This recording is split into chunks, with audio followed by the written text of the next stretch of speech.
Qan verə bildiniz? Vergiler gidip Sübdən işimizə Allah eləmişik.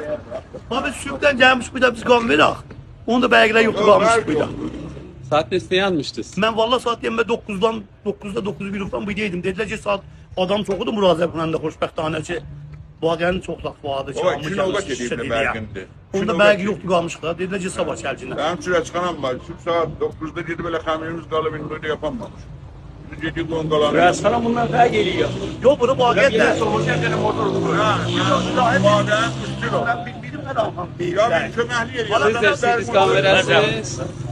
Qan verə bilmədiniz? Hey, mən özüm yenə ranındayım. Mənim öz həmkarlarım, yoldaşlarım, həmşəhərlərim qalıblar orada. Beynə ola qana mətəldir, burada da yazıbdır.